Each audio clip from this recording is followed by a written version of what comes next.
la une de l'actualité de ce dimanche, élections régionales et municipales partielles. Les populations d'Anyama, de Bétié, de Doropo et du Tchologo se sont rendues aux urnes aujourd'hui pour élire leurs représentants. La supplémentation en vitamine A, qu'est-ce que c'est? Quels enjeux et quelles perspectives de pérennisation en la matière? L'organisation Hélène Keller International et le ministère de la Santé et de la lutte contre le sida planchent sur la question.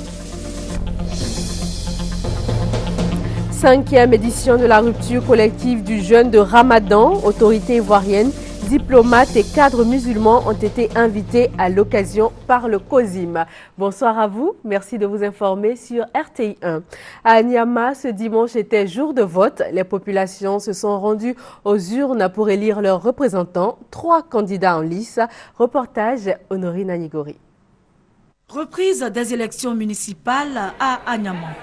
Les électeurs de la commune d'Anyama, à 5 km d'Abidjan, jeunes, hommes, femmes et vieux, ont affiché leur engouement pour aller élire leur maire ce dimanche.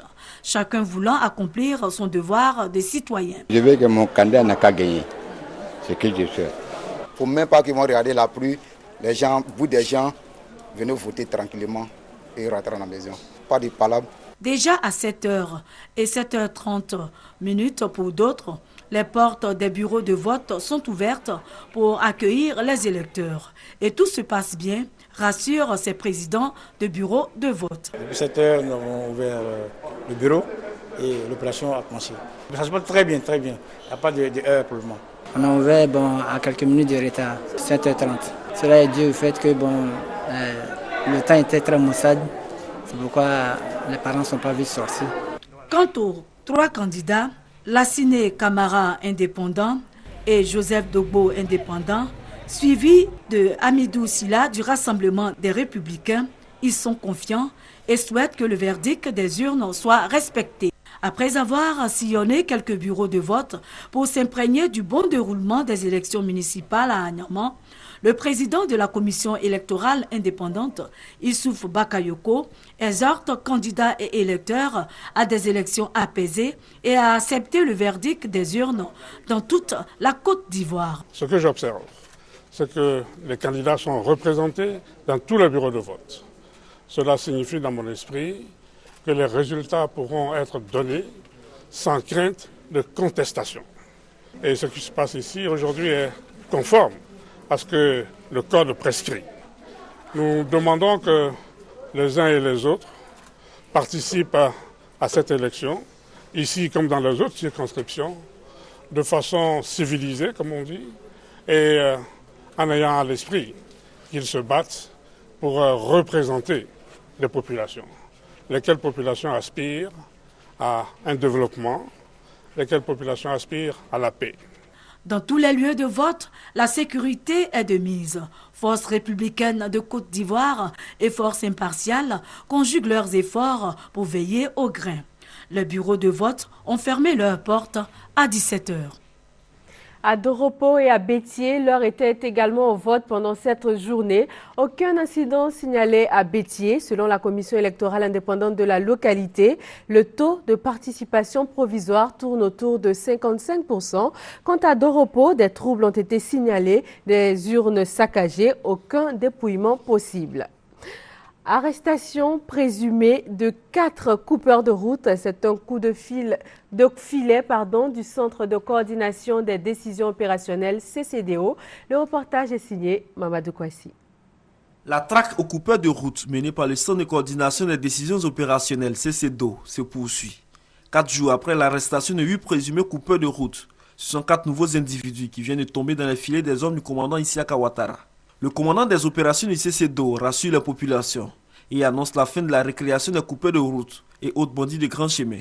L'opération se passe toujours sur les renseignements. Comme nous avons déployé un réseau sur le nord, aujourd'hui, hier on a tapé Boaké, aujourd'hui sur Boisflé et Yamsokro. C'est pour vous dire que l'État a mis les moyens pour que vraiment on puisse travailler.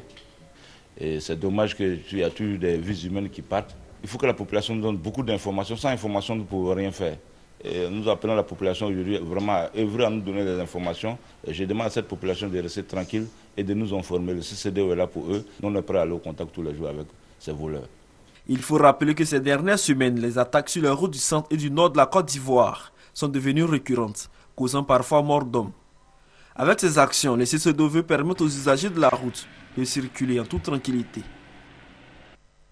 Elle était prévue pour ce lundi 22 juillet, la double cérémonie de présentation de la 67e promotion sortante des enfants de troupe et de distribution de prix est reportée au vendredi 26 juillet à 8 h. Ce sera à l'école préparatoire militaire EMPT de Bingerville.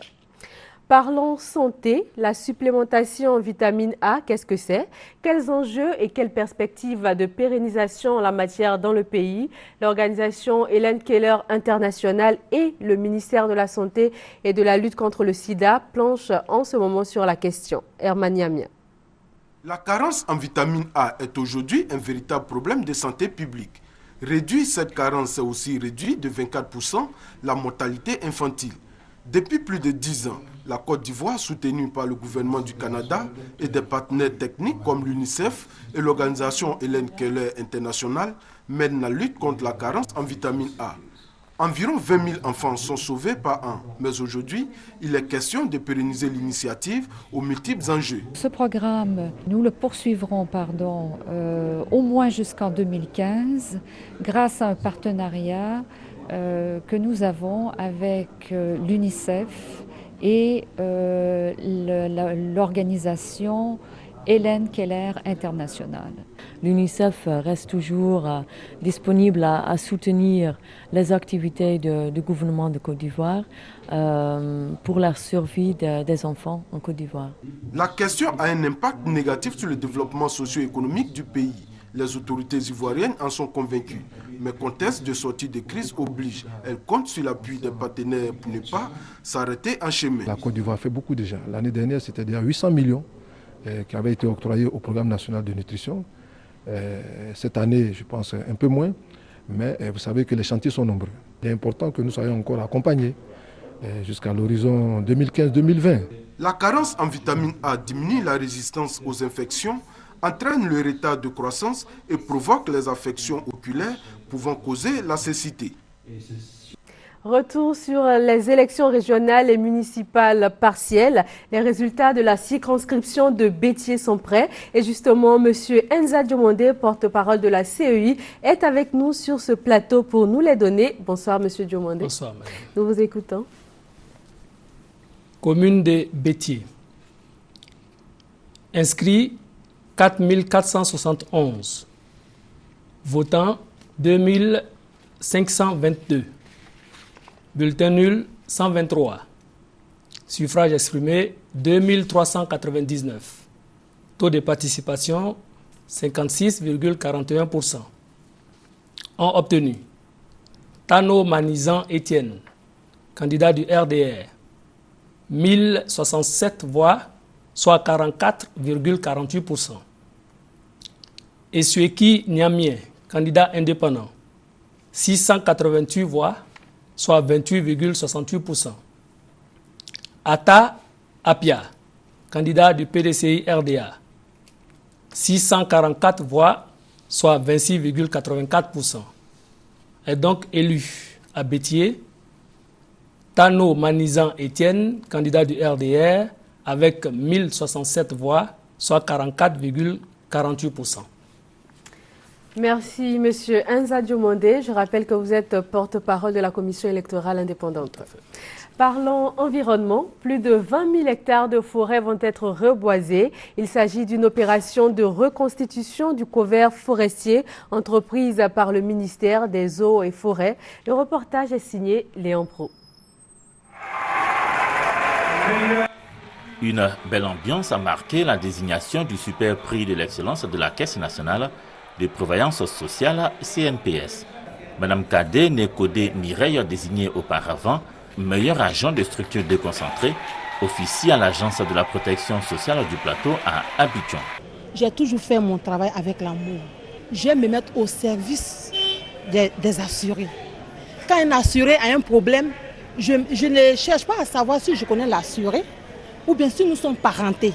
Je fais le travail correctement, sans demander quelque chose, sans attendre quelque chose en retour. Ont été également primés pour valoriser la performance et l'exemplarité, le meilleur agent de structure centrale, le meilleur manager et la meilleure structure. La CNPS était à la fête également avec la cérémonie de dédicace de 2 ouvrages ce même jour. La CNPS a plus de 50 ans au service de la protection sociale, écrit en collaboration avec Baron Kipré Edmé, un ancien de la boîte, propose aux lecteurs les tests et les acteurs de terrain qui ont guidé le développement de la CNPS depuis 1956. Second ouvrage sur la route de la sécurité sociale. Traoré Adama Moussa, son auteur, ancien de la CNPS et actuellement à la présidence de la République, fait remarquer que la sécurité sociale est un choix de société qui peut transformer les vies et les espérances de millions de personnes. Voilà, c'était un reportage de Hugues Hervé Blé sur une remise de prix à la Caisse nationale de prévoyance sociale. Revenons maintenant sur l'environnement. Plus de 20 000 hectares de forêts vont être reboisés. Le reportage de Léon Brou. Signature de 2 conventions entre l'État de Côte d'Ivoire, représenté par le ministre des Eaux et Forêts, et une société spécialisée dans la création de plantations forestières intensives. Par ces actes, l'État concède la gestion de 46 179 hectares de ces forêts classées à ce partenaire qui va reboiser à terme les forêts classées de Séguié, Prumbo, Sérébi, Sassembo, Mafé, Gorké et Gobodienou pour un total de 20 696 hectares. Les superficies restantes feront l'objet d'aménagement et de surveillance, toujours dans les mêmes forêts et par le même opérateur. Ça va permettre également de répondre à des besoins nouveaux qui sont également de moins en moins ou de plus en plus difficilement satisfaits, qui impactent considérablement les ressources naturelles, je pense en particulier au bois énergie. Et il faut qu'une énergie nouvelle, renouvelable, à partir de la matière bois, puisse être mise sur le marché à travers des programmes de plantation. Réaffirmant la volonté du gouvernement à redonner à la Côte d'Ivoire son statut de pays forestier, le ministre des Eaux et Forêts s'est réjoui de l'avènement de ces 2 conventions. Il a plaidé pour la promotion du partenariat public-privé, moyen selon lui de reconstituer le couvert forestier. Planter un arbre qui va croître pendant une décennie ou plusieurs décennies, c'est une très grande marque de confiance et une confiance dans la stabilité du pays dans lequel on investit. Sur les objectifs de ces partenariats pour le reboisement, le directeur général de la SODEFOR a expliqué qu'il s'agit de préserver aux forêts leurs fonctions écologiques tout en répondant aux besoins des opérateurs de la filière bois. Le développement durable et la protection de l'environnement au cœur d'une politique de sensibilisation. L'Académie des sciences, des arts, des cultures d'Afrique et des diasporas africaines ASCAD sensibilise les populations, en particulier les étudiants. Honorine Anigori. Selon l'Académie des sciences, de la culture, des arts et des diasporas africaines, de 12 millions d'hectares de forêts denses, la Côte d'Ivoire est passée à 2 millions d'hectares en 2012. En plus de la pollution accélérée des eaux et des villes par toutes sortes de déchets domestiques, industriels et même toxiques, sans oublier l'érosion côtière, qui sont entre autres des défis environnementaux à relever. Comme solution, le conférencier professeur Jean Biemi, secrétaire du domaine des sciences naturelles à l'ASCAD, préconise d'abord le changement de mentalité, ensuite la modernisation de l'agriculture traditionnelle, la promotion de l'environnement et le développement durable dans les programmes d'enseignement à tous les niveaux. Nous voulons donc que les intellectuels ivoiriens, les scientifiques ivoiriens prennent à cœur le problème de notre environnement, les conditions de notre évolution, pour que nous puissions d'abord vivre dans un environnement sain et que nous laissions aussi à nos descendants, normalement, un pays propre qui vaut la peine d'y vivre. Message bien perçu par les participants qui compte mettre en pratique les conseils reçus. Il manque en tout cas une véritable volonté, une véritable fermeté des décideurs. Chacun devrait prendre conscience et adopter des attitudes responsables.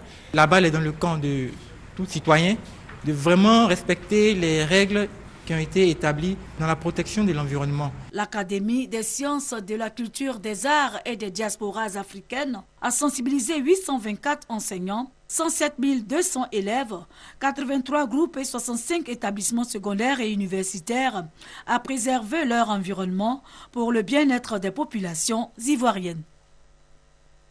La réconciliation est un processus participatif.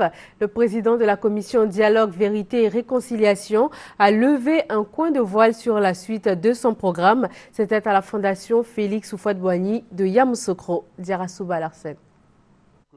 Le président de la commission Dialogue, Vérité et Réconciliation, Charles Konambani, a pendant plus d'une heure échangé avec la presse sur le processus de réconciliation en cours. Pour le président de la CDVR, Charles Konambani, la réconciliation en Côte d'Ivoire est l'affaire de tous. La réconciliation doit être participative, par construction, ai-je dit. Nous allons construire le processus pour que tous les Ivoiriens puissent y participer. Autant que possible, les Ivoiriens doivent donner leur avis, doivent être consultés. Voici les principes essentiels. Dans moins de 3 mois, prendra fin la mission de la CDVR. Son président nous parle de l'avenir de cette institution. A priori, puisque on nous dit de faire quelque chose de précis, alors peut-être que pour la réalisation des missions précises, peut-être que 2 ans suffiront, peut-être que 2 ans ne suffiront pas. On va faire ce qu'on pourra. Étant entendu que dans ma philosophie à moi, il faut faire le maximum, il faut même faire tout pour achever d'accomplir ce qui est donné, ce qui vous est demandé dans le temps auquel on vous a demandé de travailler. Et nous ferons le rapport. Nous ferons le rapport. Et l'autorité qui a signé l'ordonnance appréciera. Après le colloque de Yamoussoukro, la CDVR mettra bientôt le cap sur les prises de déposition et les enquêtes. Les audiences publiques, tant attendues, suivront plus tard. Elle s'inscrit également dans le processus de réconciliation nationale à cette église évangélique qui vient de faire un don de vivres et de non-vivres à 1500 familles vulnérables du fait de la crise. Léon Brou. Bien que muette, grande est mon émotion, nous a confié cette dame après avoir reçu un complet de pagne pour compléter sa garde-robe. Comme elle, plusieurs autres chefs de ménage, 1500 environ, rendus vulnérables par les crises qu'a connues la Côte d'Ivoire, ont reçu des kits sans distinction de leur lieu de résidence, leur appartenance ethnique et religieuse. Musulmans, chrétiens, il n'y a pas de différence puisque c'est le même Dieu, on dit. Ou bien, c'est la foi qui fait tout. Donc ça, c'est bienvenu. Ça nous permet de tout pardonner, tout ce que nous avons vécu, vraiment pour la réconciliation, vraiment en tout cas, ça a nous servi, quoi. Donc vraiment, ça nous va droit au cœur.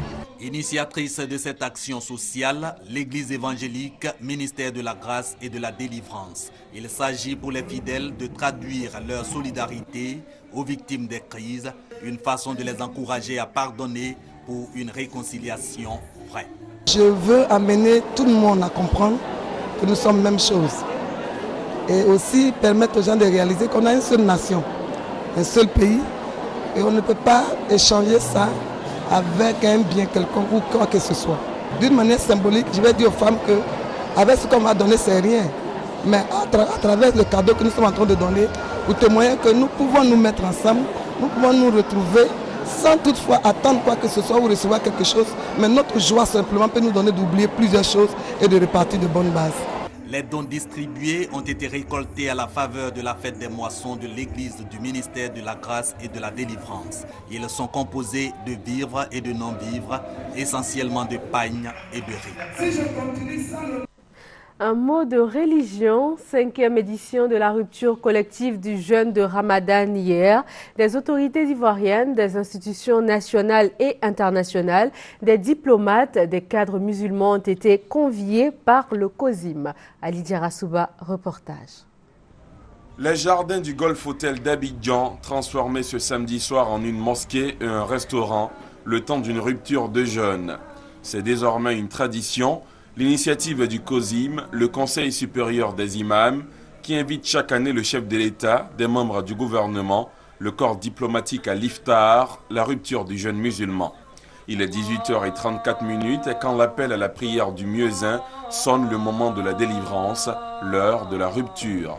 On ne se fait pas prier, on boit en mangeant faim. Ensuite, la prière de Maghrib, la prière du coucher du soleil, puis l'aspect officiel de la cérémonie.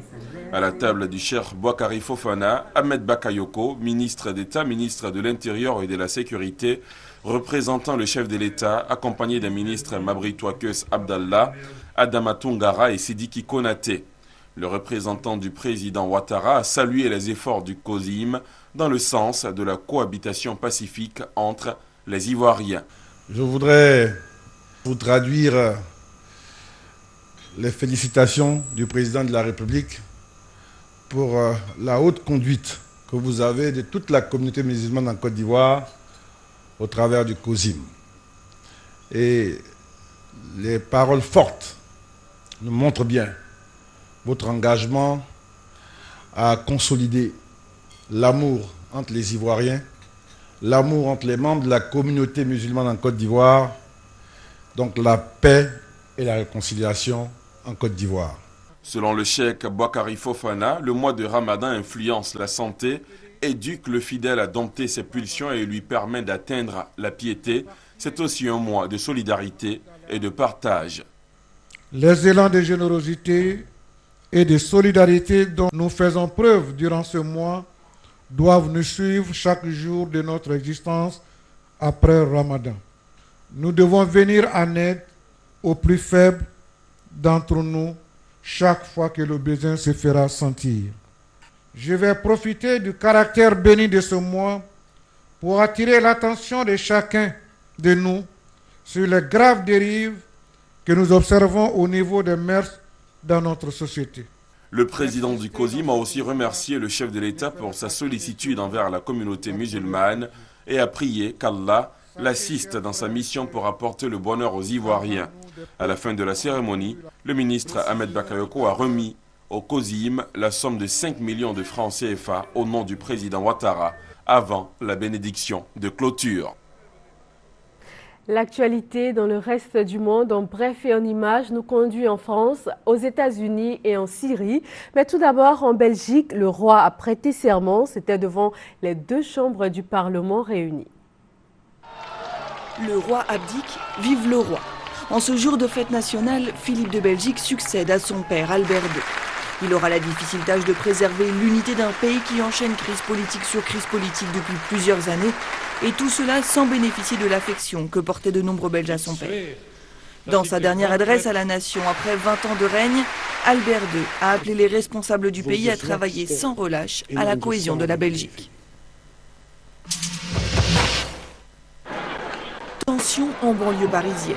Jeudi à Trappes, la police a arrêté un homme qui s'était violemment opposé à un contrôle de sa femme intégralement voilée. Le lendemain, 250 personnes se sont rassemblées devant le commissariat. Jets de pierre et incendies de poubelles ont marqué cette première nuit de violence. Vendredi soir, la situation était toujours tendue. 4 personnes ont été placées en garde à vue. Le ministre de l'Intérieur, Manuel Valls, a promis le maintien d'un dispositif de sécurité conséquent.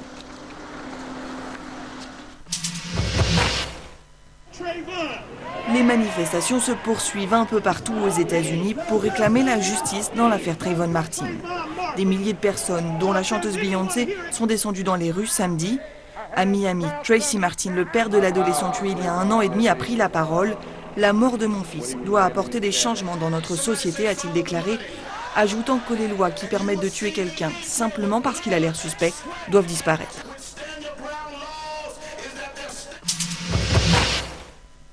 La bataille pour Alep se poursuit. Ces vidéos amateurs montrent la progression des rebelles vers des positions de l'armée syrienne. 2 aéroports de la région restent au centre des combats. L'enjeu pour les rebelles est d'empêcher les avions de l'armée de bombarder les zones qu'ils contrôlent. 1 an après la prise d'Alep, la 2e ville du pays est coupée en 2. Rebelles et loyalistes se font face au milieu des décombres. Voilà, c'est sur ces images que nous vous disons au revoir. Très bonne fin de soirée sur la chaîne qui rassemble.